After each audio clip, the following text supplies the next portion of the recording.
So today we have Dr. Hooman, who's an assistant professor in Division of Pulmonary. I just wanted to plug his book. He wrote a book, Basics of Mechanical Ventilation. You can buy it on Amazon. I've heard great things about it. If you don't buy it, at least a 5-star review is helpful. It's on the New York Times bestseller list, so check it out. It's also free online in the library website. Thank you. Thank you all for coming, for inviting me. So I'm going to talk about something that you probably haven't really heard of and probably haven't really thought about, but it likely affects you much more than you realize, which is ventilator-induced diaphragmatic dysfunction. I have no disclosures. So this is a case I saw when I was actually a first-year fellow. 29-year-old woman, history of anorexia. She was 5'2" and 70 pounds, had a BMI of 13. She'd come in with large coffee ground emesis, was admitted to the ICU. She had ARDS requiring intubation, shock requiring high-dose pressors. She even underwent a EXLAP for abdominal compartment syndrome. Such bad hypoxemia, hypercapnia, she actually had ECMO. The ECMO was weaned off, and she underwent a tracheotomy. And then, after this entire course, she was stable on the floor. She was on the trach collar during the day, and at night she was requiring mechanical ventilation.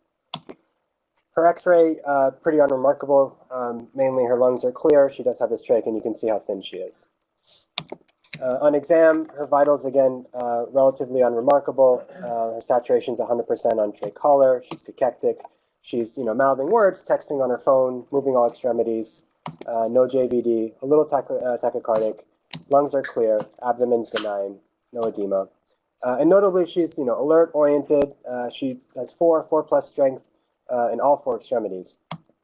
And so she does a 24-hour trach collar trial. We're trying to see can she go without the ventilator, and you can see that she does become somewhat hypercapnic, and after 48 hours, even more hypercapnic, PCO2 of 96.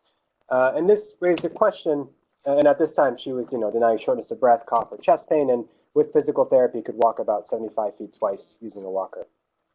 And so I told my kids this, Alden and Ellery, and Alden was asking my daughter, Ellery, why are these patients' muscles of respiration disproportionately weaker than the other muscles? And she's going to teach us about ventilator-induced diaphragmatic dysfunction. And so this kind of led me down to, looking up what this was as a first-year fellow.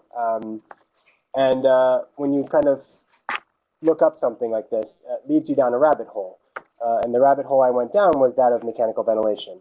And something that came up a lot in this concept of ventilator-induced diaphragmatic dysfunction is this concept of control ventilation. But the problem is the word control shows up all the time. We have control mechanical ventilation, we have assist control, we have volume control ventilation, we have pressure control ventilation. And the problem is that the word control in all of these means something different. And so there's a lot of confusion as to what exactly we're talking about.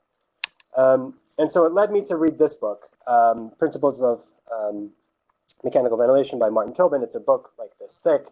And after having read that, I was kind of illuminated as to what exactly mechanical ventilation was. And specifically, there were a lot of things that I had learned and I had been taught that were not correct. And some of the conventional wisdom was things like that assist control is the equivalent of full support. And I don't know if you hear that, put them on AC, as in that's full support. Rest them on AC. That pressure support ventilation, the patient is quote unquote breathing on their own. And that pressure support ventilation is equivalent, is synonymous with a spontaneous breathing trial. And it turns out these are not actually correct statements. And so this is required reading in my household. And one of the authors in this book, this guy, Robert Chapman, he's a respiratory therapist at Cleveland Clinic. He writes some of the first few chapters, and he writes a lot about the nomenclature used for mechanical ventilation. And in one of his papers, he says that current nomenclature relevant to ventilator modes is hopelessly confused and outdated. Confusion about nomenclature leads to confusion about clinical application, which adversely affects patient care. And ventilator manufacturers and the respiratory care academic community have not yet adopted a standardized system for classifying and describing ventilation modes. This one's a little bit long, but I think it's really important. And it really struck a chord with me. He writes, I believe that on any given day, you could walk into an intensive care unit anywhere in the world and observe a patient who is panic-stricken and struggling to breathe, even though connected to a state-of-the-art intensive care ventilator, because some clinician has failed to understand the capability of the machine and has an incomplete or inaccurate paradigm of ventilator mode functionality. And I felt this as a fellow in the ICU, where we would see patients on the ventilator struggling to breathe, and I'm like, they look like they're in respiratory failure. We should intubate them. And I'm like, wait, they are intubated. What's going on? And so it's an understanding of that, of like what exactly the ventilator is doing to better understand how to make patients feel better and outcomes better. And one of the main problems, there's so many different modes of ventilation. We have things like adaptive pressure control, pressure regulated volume control, adaptive pressure ventilation, auto flow, volume control plus, volume targeted pressure controlled volume guaranteed. And you have, essentially manufacturers that say, buy my ventilator because it has this really cool mode of ventilation, like this one here, that the other ones don't. Except the problem is, all of these modes of ventilation are the exact same thing. They're no different whatsoever. And so it's basically branding their mode of ventilation, and it's adding confusion into the discussion that people have about what mode of ventilation they actually are on. And in the past, it wasn't as big a deal because patients who were on mechanical ventilation, we just sedated them. They were extremely sedated, they were passive on a ventilator, and at the end of the day, you didn't really have to know as much about what's going on in the ventilator, but that's not the standard. The standard now is to use as little sedation as possible because high levels of sedation on ventilated patients have worsened outcomes. And so we have patients walking around in our ICU with physical therapy who are in fact intubated. But because of that, we have to understand how does the patient actually interact with the ventilator. So my objectives to this talk are to understand, start with the physiology of normal spontaneous breathing. I'll discuss the phase variables of mechanical ventilation. We'll piece these together to get the basic modes of mechanical ventilation. And then this will be the foundation to actually understand what diaphragmatic dysfunction actually is. So with your lungs, if you took them out of the cavity, if you wanted to expand the lungs, you can do one of two things. You can either increase the pressure inside the lungs, that's known as the alveolar pressure, or you could decrease the pressure outside the lungs, and that's the pleural pressure. So ultimately, it depends on the difference between them. That's known as a transpulmonary pressure. So if we increase this pressure or decrease that pressure, we get a rise in transpulmonary pressure, the lungs inflate. So when we breathe spontaneously, as we are in this room right now, our diaphragms go down, intrathoracic pressure goes down, pleural pressure goes down. That's spontaneous ventilation, right? That's how we increase transpulmonary pressure. With a ventilator, we actually shove air into the lungs. We increase alveolar pressure. That's known as positive pressure ventilation. Another way to look at it is to model this via a battery. I draw this pretty much every time I talk about anything. V equals IR, where you have a voltage difference equals the current of electrons times the resistance. And we can apply this to a breathing circuit. Whereas instead of a voltage difference, we have a pressure difference. This is the pressure at the mouth. This is the airway pressure. And then the downstream pressure, the very end, is the alveolar pressure. This is the flow, Q, and then R is the resistance. And when we rearrange the equation and we get Q as the flow, equals a pressure difference divided by the resistance. So when we breathe spontaneously, we drop our intrathoracic pressure, which decreases alveolar pressure. Alveolar pressure now is less than airway pressure, and airway pressure in us spontaneously is atmospheric pressure. It's 0, if you want to think about it that way. So if this is less than this, Q becomes positive, and now flow goes into the patient. On exhalation, on positive pressure ventilation, essentially what we're doing is we're putting a tube right here, and then we are increasing airway pressure. Airway pressure is now higher than alveolar pressure, and flow goes into the patient. So basically, this is how we can address who's doing what. The ventilator increasing airway pressure or the patient decreasing alveolar pressure. And that's how we understand breathing. So the way I like to teach ventilators is to assume that you yourself are building a ventilator. And you're going to build the components and give the instructions to the ventilator as to what to do. So if you take a breath, you can break it down into its components. The first component is the trigger. And this is specifically, when does a ventilator know when to initiate a breath? Once the breath is initiated, the next variable is called the target. This is how flow is delivered during the inspiration. Air is coming into the patient. We have to determine exactly the parameters of how we determine that flow is delivered. The cycle is when we decide when the breath stops. And then the baseline is the airway pressure during expiration. So we trigger the breath, flow goes into the patient, and we determine how that flow goes in. And then the cycle tells us when to stop. And then the pressure during expiration is the baseline, also known as a PEEP. So the trigger, again, is who initiates the breath. The breath can be initiated by the ventilator or the patient. If it's a ventilator-triggered breath, this is known as a control breath. And this is the word control that pops up now. And on the ventilator, on the Puritan bandits that we have, we see this green C that shows up on the left. That means the ventilator has said, you are going to have a breath, and I'm deciding that. The variable that we set is time. We say, for example, give a breath every 5 seconds, except we don't really set time, we set a respiratory rate, and that's because frequency is the reciprocal of time. So if we set a respiratory rate of 12, that means 1 breath every 5 seconds. We can also have the patient trigger the breath, and this is known as an assisted breath. Now the patient wants the breath, and the variable that we set is either flow or pressure, and I'll explain what that means. So this is the ventilator. This is the tube coming out of the ventilator. This is the tube coming back to the ventilator. This is the endotracheal tube. This is the patient. If the airway pressure now is 0, for example, everywhere, and the patient tries to take a breath, there's an inspiratory effort. Patient goes like that. Then the pressure in the patient and in the airway will all go down. So pressure everywhere goes down. The ventilator now knows that and senses that, and it says, all right, you're trying to take a breath. I will give you a breath. That is a pressure-triggered breath. On a flow trigger, there's a constant amount of flow that is going to the ventilator. So 10 liters per minute coming out here, 10 liters per minute coming back here if the patient's doing absolutely nothing. With an inspiratory effort, some of that flow will go into the patient, which means less flow comes back to the patient. That ventilator notices a difference between this and says, all right, patient's trying to take a breath. That is now a patient-triggered breath. So if we take these two kind of triggers, assist and control, and slam them together, we get something called assist control.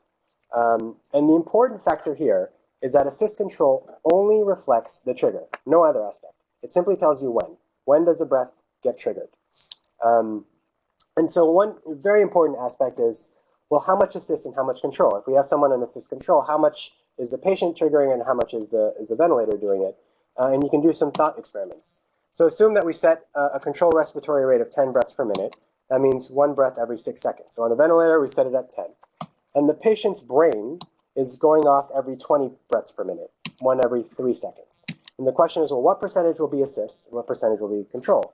And you would think that it would be a mixture of the two because you have, some here and some there, and that it's actually a mix. Turns out it'll be 100% assist. And the reason it'll be 100% assist is because every 3 seconds, a breath will go off, and that will get reset. And when you get reset, you will never have 6 seconds of silence in order for that control breath to be delivered. Okay? So the control rate clock resets after an assisted breath. It will be 100% assist. If we now make this from 10 to 30, now 1 breath every 2 seconds, same question. Will it be 100% assist or 100%, will it be assist or control?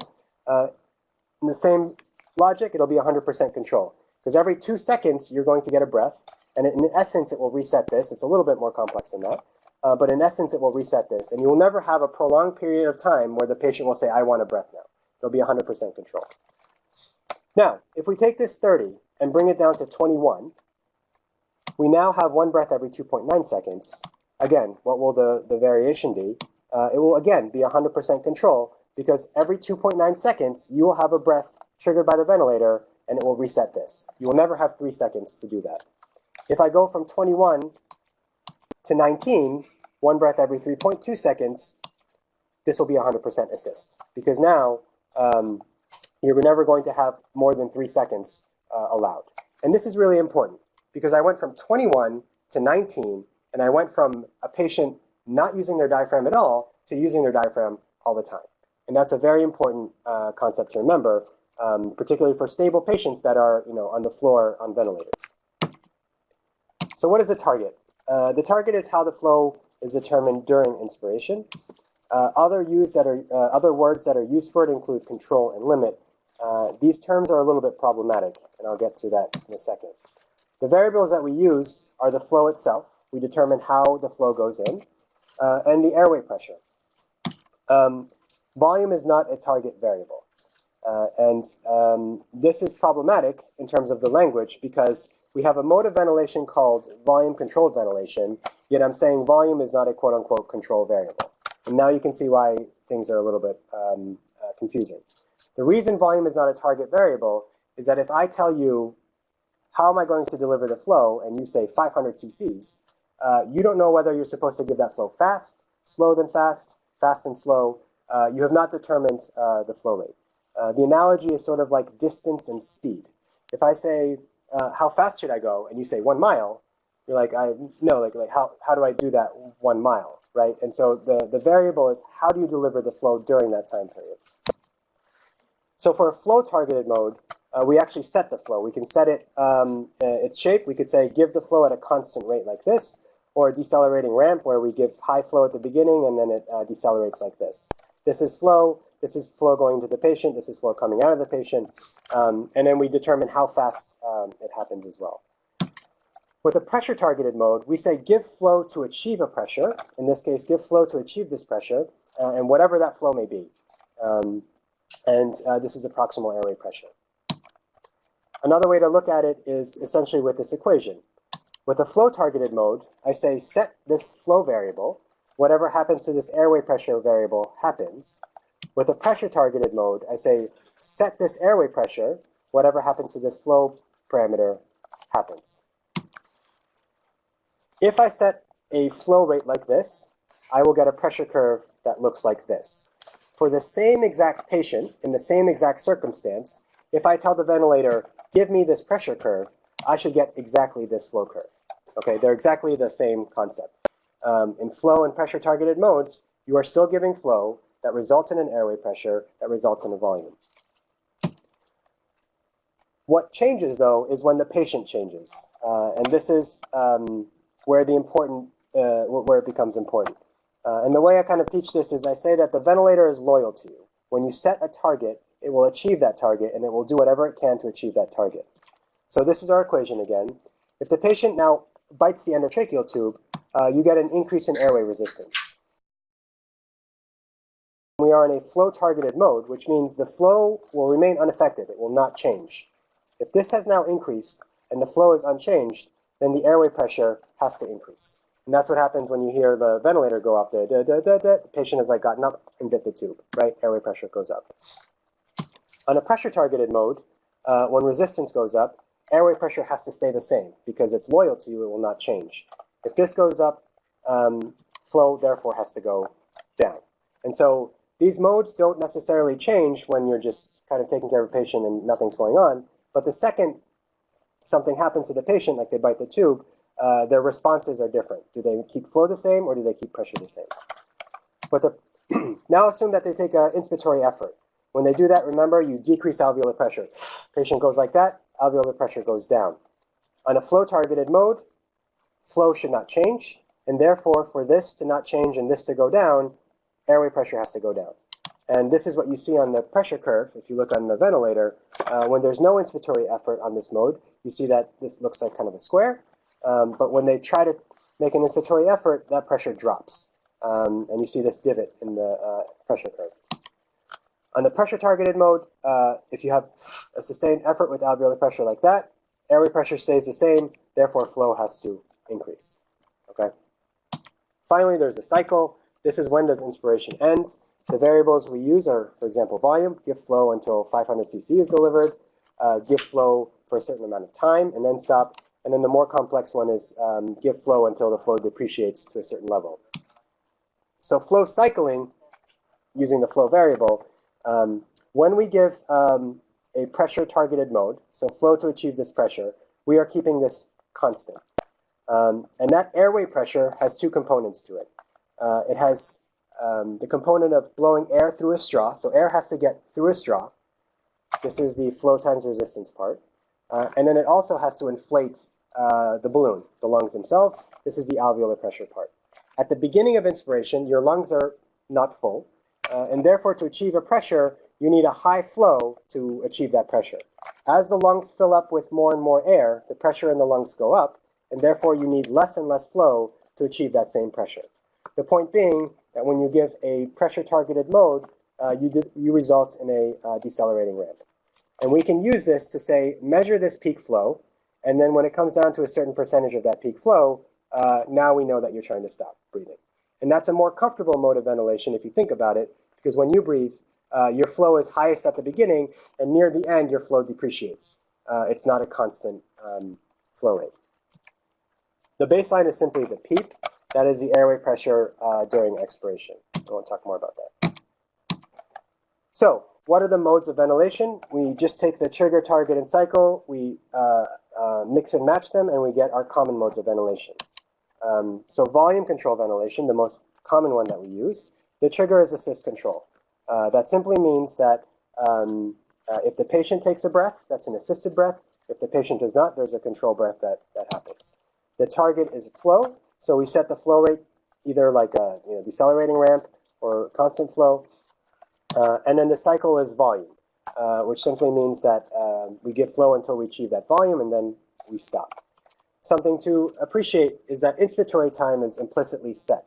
That means that the patient cannot vary the time during inspiration. If you set the volume and you set the flow, the amount of time it requires to achieve that volume is now set. So if the patient wants more time during inspiration, they can't do that. If they want less time during inspiration, they can't do that. The patient cannot vary inspiratory time. It's like me saying, I want you to go 60 miles at 60 miles per hour.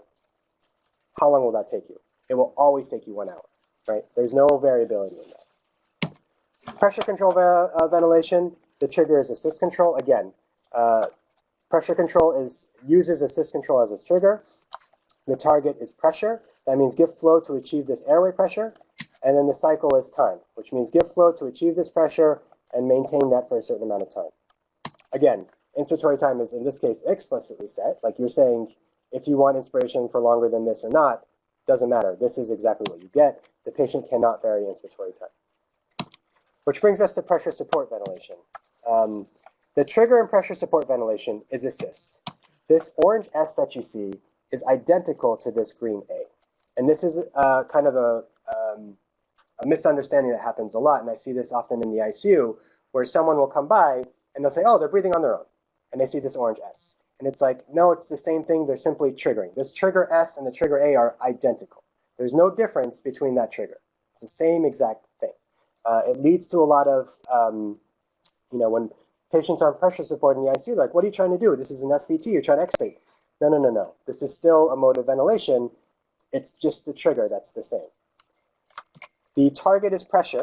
It's the airway pressure. It's the exact same airway pressure that you would use for pressure control. There's no difference. The pressure is a pressure. And then the cycle is flow. In this case, with a pressure-targeted mode, we give flow to achieve this pressure. You get a decelerating ramp. And then we set a parameter. It's called the E-sense on our ventilators, where at a percentage of that peak flow, we say, all right, you're at 25% of that peak flow. Let's stop. Inspiratory time in this case is not set, because if the patient takes a more vigorous breath, this flow will be higher. It will take longer for them to reach that threshold, which means the patient can vary inspiratory time. And if you think about it, you now have a mode of ventilation where you can trigger the ventilator only when you want it, and also you can vary your inspiratory time. And this is crucial to appreciate because this means it's the most comfortable mode of ventilation, right, compared to the other modes of ventilation. And so I hear this, like put the patient on spontaneous, and there are a lot of misunderstandings. That pressure support ventilation is not synonymous with spontaneous breathing. Spontaneous breathing simply means that you're using your muscles of respiration, right? If you're using your muscles of respiration, if you're using your diaphragm, you are spontaneously breathing. You may still be hooked up to a ventilator, but you're still spontaneously breathing. And you can do spontaneous breathing on any mode of ventilation. If you're on assist control, volume control ventilation, and your muscles of respiration are being used, that is still spontaneous breathing, right? You require spontaneous breathing if you're going to use pressure support ventilation. So if you do not trigger the ventilator, you cannot use pressure support. End of story. And so pressure support is a comfortable mode of ventilation because you have no control breaths, and you can vary inspiratory time. Like you guys right now, you're like, you take a sigh, or it's not like regimented. It's exactly this exact inspiratory time. And one way to appreciate pressure support is to compare it to pressure control. And imagine a patient who's triggering the ventilator on pressure control. So if they're triggering the ventilator on pressure control, then the control aspect is meaningless, right? So they're triggering the ventilator on pressure control. It's meaningless. The target is pressure for both of them. And it's the same exact pressure. And I ask trainees sometimes, what's the difference between pressure support and pressure control? And I'll hear things like pressure support, you support the pressure, pressure control, you control the pressure. The pressure is the pressure. It's the airway pressure. And finally, the only difference really between them is whether you flow cycle or time cycle. And these are like minute differences that are kind of more academic. So with that, this is kind of the foundation of why this is important. And this is kind of extremely important. So back in the 80s, there was this new kind of idea about ventilators actually causing harm to diaphragms. And the first report was actually from neonates. There was a neonate that was born that would require the ventilator for like 40 days and ultimately, unfortunately, passed. And then they did biopsies of the diaphragm. And then there was another neonate that was born and then on day 3 had a acute event and unfortunately passed. Was never on the ventilator. Also had a diaphragmatic biopsy. And what they noted was that the cross-sectional area of the chronically ventilated neonate, the diaphragmatic cross-sectional area is much, much, much smaller than those of the one that was not. And the question was, does chronic ventilation, being on the mechanical ventilation, result in diaphragmatic atrophy? And so a lot of studies were done specifically with this in animals. They took pigs and they did tracheotomies. They put an esophageal balloon here so that they could measure pleural pressure. And they placed gastric balloons here so that they could measure gastric balloon abdominal pressure. They had pacers so that they could pace the diaphragm, the phrenic nerve. And they had electrodes for to do EMGs of the diaphragm. And if your diaphragm contracts, when it goes down, intrathoracic pressure goes down, so esophageal pressure goes down, and abdominal pressure goes up because you're pushing down here.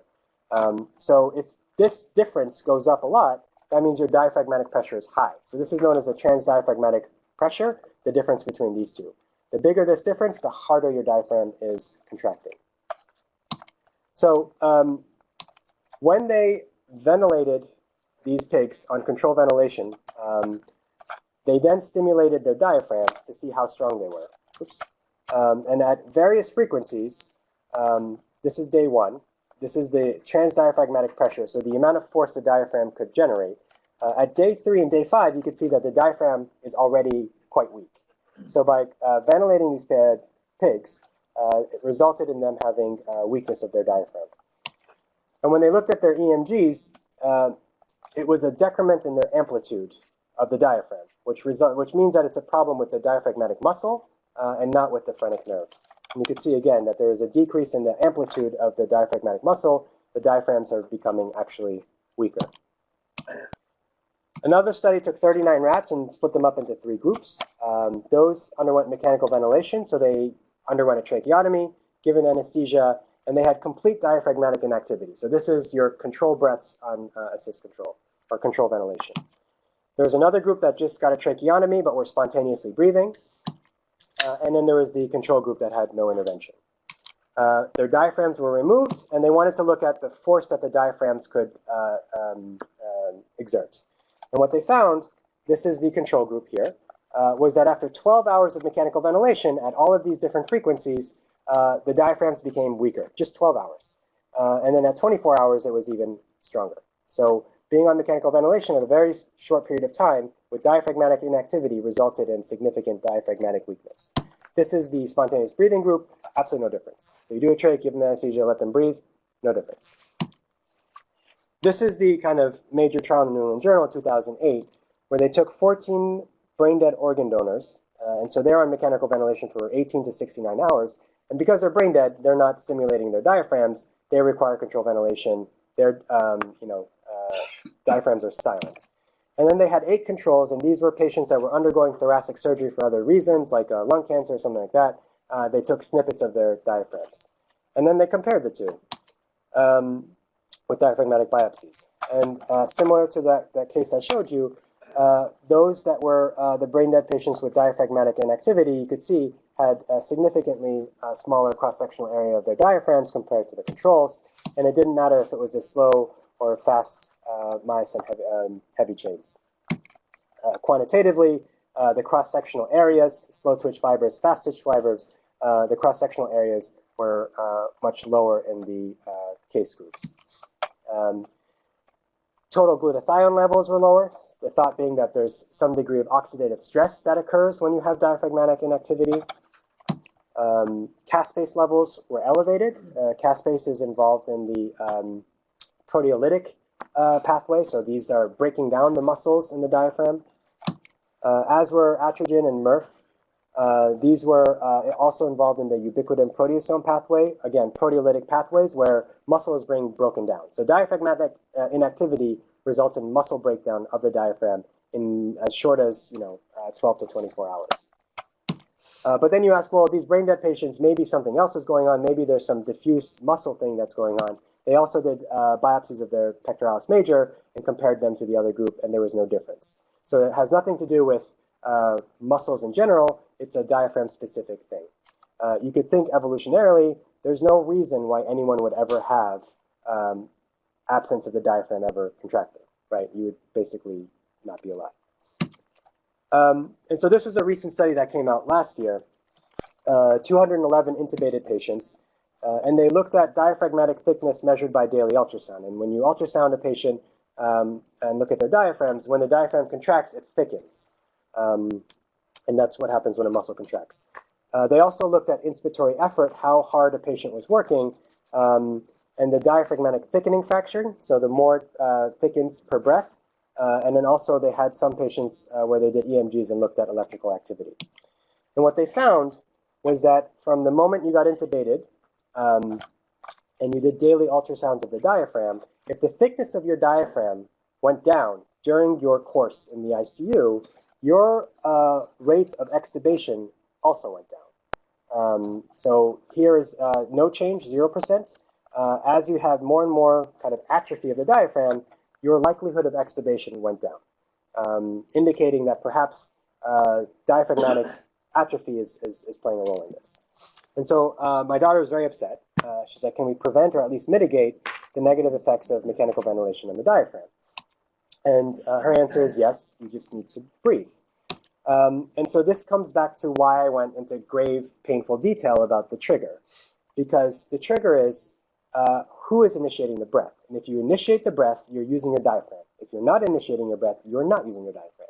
And I showed you that simply taking the respiratory rate of 21 in this case, where every single breath is control, and you have complete and utter diaphragmatic silence, to 19, down 2, to complete and utter diaphragmatic activity, you have now not silenced the diaphragm. You've gone from complete control to complete assist. And this is something that's not, appreciated often, and at least in the ICU, respiratory rate's 20, C, no one really cares. And we hear terms like breathing with the ventilator, because you're breathing at the rate of the ventilator, that might actually be harmful. And so what happens if we, for example, put patients on mechanical ventilation and have them trigger the ventilator? So this is in rats. Again, same deal, trach, and they put them on controlled mechanical ventilation. That means the ventilator is triggering them versus CPAP. So they are triggering it themselves. You could see that this is control, and this is 1 day and 3 days of CPAP. After 1 day of controlled mechanical ventilation and 3 days of controlled mechanical ventilation, significant decrements in diaphragmatic strength, whereas with the CPAP, no difference. So what about assist control? I told you assist control has part assist, part control. Again, same thing. If you put them on control ventilation, CMV, the diaphragm is weakened after 3 days. Whereas if they are assisted, such that they are you set the rate so they are triggering the breath, you attenuate that degree of diaphragmatic weakness. So having them have assisted breaths is important. So that's great. We just have to make sure that patients are triggering their own breaths, and we're done. Except there's a catch. And the catch is the following. I only showed you half of this graph. There's a second half. And the second half is that if the diaphragm thickens during your time course with mechanical ventilation, you also have less probability of getting extubated. And the question is, well, why in the world would your diaphragm thicken? One of the reasons why your diaphragm thickens is with stress, inflammation, and increased activity. So if your diaphragm is working too hard, your diaphragm will thicken. And in fact, in the same study, they looked at those who had no change in baseline, and this is the cumulative liberation from the ventilator. Those who had no change in baseline had the highest rate of being extubated. Those who had a 10% increase or decrease had decreases in rates of extubation. So having increased thickness or decreased thickness, or basically a change, resulted in your rate of extubation going lower. And when they assessed diaphragmatic activity, I told you every day they also saw how much it thickened each day in terms of how vigorously the patient was working. The more it thickened, each activity, each breath was a lot of activity. The higher, the lower your risk of being extubated. And same over here, when it didn't thicken at all, when you're like not using your diaphragm at all. So this brings me to the point, and specifically of this, where a patient was panic-stricken and struggling to breathe, even though connected to a state-of-the-art intensive care ventilator. Because one of the main reasons why we intubate patients and we put them on the ventilator is to quote-unquote decrease the work of breathing. And when we say decrease of the work of breathing, that means that we are pushing the air in so the patient doesn't have to use their diaphragm as much. And it's important that when we do that, that we actually decrease their work of breathing. So what is work of breathing? Well, work is simply force times distance, right? If you push something over, apply a force for a distance, that's work. The harder you push, or the farther you push, that's more work. In the pressure volume world, work is the pressure over a volume change. So when we inflate something, that pressure and that volume change, the higher the pressure that we use, or the bigger the volume change, the more work that is done. But it's important to note that there are two things doing work in the breathing in the patient in the ICU or on the floor. The patient is pulling air in, they're sucking air in, they're doing work, and the ventilator is pushing air in. So there are two things doing work. When we decrease alveolar pressure, that is the patient doing work, the diaphragm doing work. They are sucking air into their lungs. When the ventilator is increasing airway pressure, they are pushing air into the lungs. And so the way we know who is doing work is best demonstrated on someone on volume control ventilation, where the flow is targeted. So we have a flow targeted mode like this. If the patient is doing zero work, this is what the pressure curve should look like. The second the patient starts doing work and they start using their diaphragm, alveolar pressure goes down. To keep this unchanged, airway pressure goes down, which basically means the ventilator is now doing less work. So the patient now does more work, the ventilator does less work. That work is now transferred to the patient. And if you've intubated the patient because you wanted to decrease their work of breathing, and this is what you see, you haven't done that, right? And so you now have to figure out why that's happening. And so this is my daughter. I took this picture before I made this talk. This is her resting on an AC. And the point being that just because you're on AC doesn't mean you're being rested, right? And it's really, really, really important that AC is just a trigger, and that to decrease the work of breathing, you need to give airway pressure that reduces their work of breathing. And so this is actually a patient that I saw that is a prime example. So this is volume control. You could see AC here is over the rate, and basically the ventilator is telling you that AC reflects only the trigger. It's only over the rate, no other aspect, right? So this is a rate of 7. So if the patient triggers more frequently than 7, then it will all be assist, right? This target here is flow. So you can see it's this ramp like this, and then it's at 40 liters per minute. So this peak here is 40 liters per minute like that, and the cycle is volume, 400 cc's, right? This is the flow curve that I'm about to show you, and this is the pressure curve that I'm about to show you. So when I press play, it's not going to work, is it? That's frustrating. QuickTime not available. All right. All right. It's unfortunate. What ends up actually happening is that the pressure curve here is extremely negative. So you end up seeing a pressure curve that goes like this.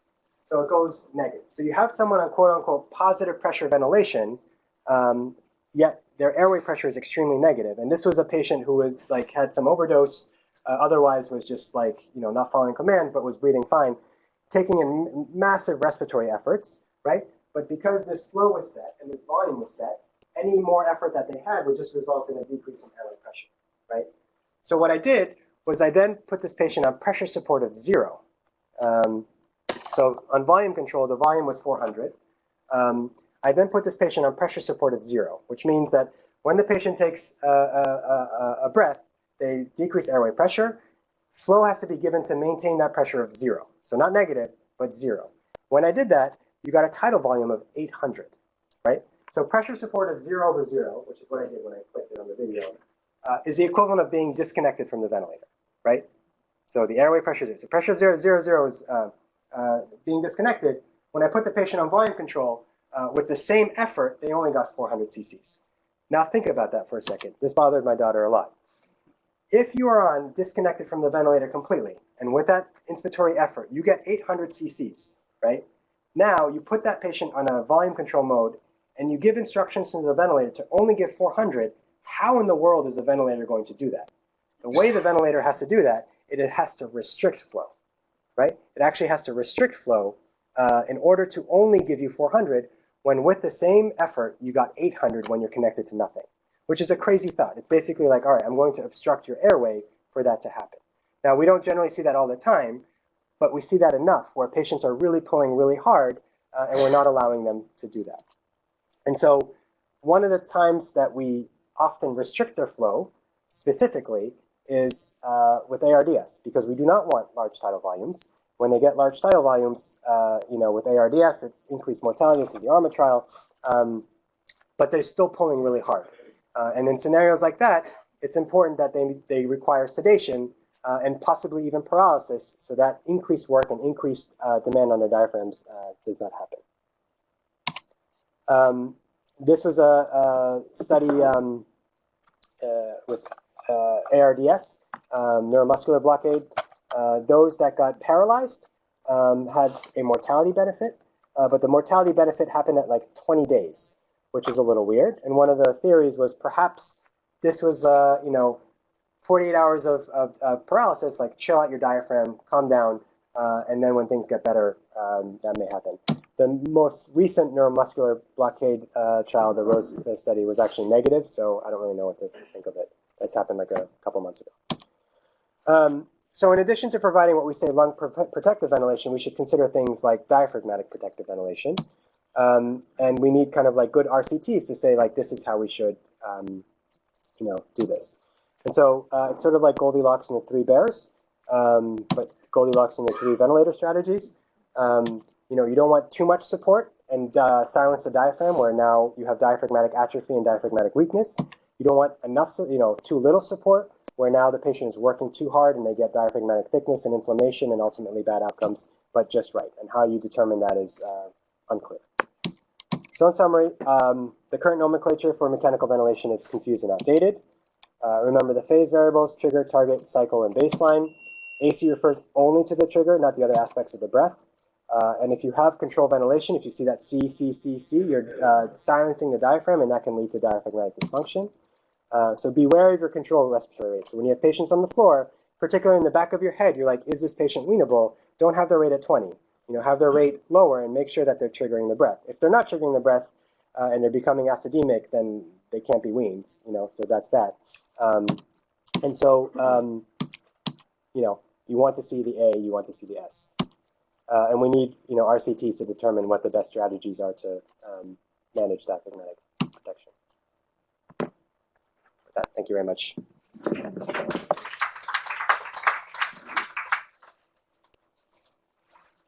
So, in residency, I was more comfortable using CRVC. How does that compare to ACPC? and the benefits of. Yeah, so PRVC happens to be, I think you walked in after that part, was, no, that's okay, was this list. So this whole list is all PRVC. PRVC. PRVC is basically a moving target pressure control. And basically the way it works is that it's an assist control mode, so the trigger is assist control. It gives flow to achieve a pressure, just like pressure control. And then you set an inspiratory time, and that results in a volume. However, in the back of its head, it's thinking of adjusting that pressure control to achieve that volume. So if you set a volume of 500, and with that first breath it was 300, the next time it will give a higher pressure, and higher pressure, and higher pressure. It's essentially the same as volume control.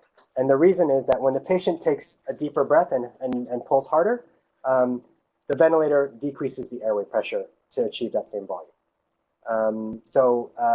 It's merely just transferring, instead of having the divot, you just have the whole thing come down on the pressure curve. It's essentially the same, though, concept. Can you finally just tell us the basic of how to prescribe the volume and the rate, and what kind of mechanical ventilation prescribe? Yeah, so it depends on where. In general, the safest mode where if you're not going to watch, assist control modes are safe because if you go away and they become apneic, for example, you have a control rate. However, on pressure support, if they become apneic, it immediately reverts to an assist control mode. There's a switch that goes. On the floors, a volume control mode with a lowish rate if they are triggering the ventilator. So if you're by the patient's bedside and you set the rate at 5 and they're breathing at 15, then I would leave it a little bit lower than 15, 10 or 12 or something like that.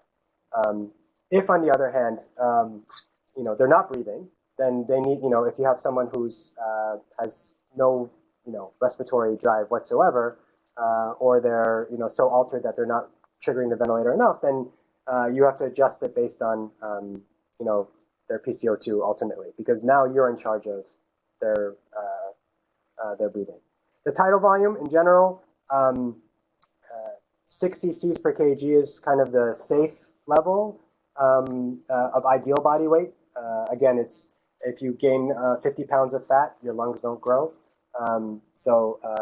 But if you don't have ARDS or you don't have lung injury, up to 8 cc's per kg is probably fine. So usually 8 cc's per kg, and then just setting a high respiratory rate is kind of the problem. What do you do in terms of a patient who just have a really high respiratory rate to begin with? Respiratory is 27, 28, so the system. Well, that's the issue. So then the question is why? And most commonly the reason is that there's some encephalopathy, whether it's sepsis or whatever, that's causing them to just breathe really hard and and if they look like they're in respiratory failure on the ventilator, they're using accessory muscles, they're having retractions, and they're on the ventilator, that's kind of a weird thing. But it happens all the time. And so in scenarios like that, you basically say, look, chill out, I'll take care of the breathing.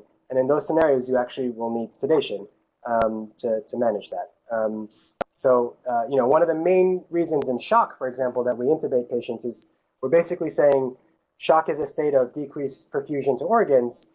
We don't want your diaphragm to hog up that blood flow. So let me calm down your diaphragm, let me give you sedation, let me take care of the work of breathing, blood flow go everywhere else. In that case, that's why you would have to sedate them. Simply being on an assist control mode, volume control, pressure control doesn't solve it, right? So. When the peak is always triggering, what should we do? We always get called for that, What's happening? When the peak, when the peak pressure? respiratory pressure goes up. Yes. So We always get called for that. there's an algorithm for that,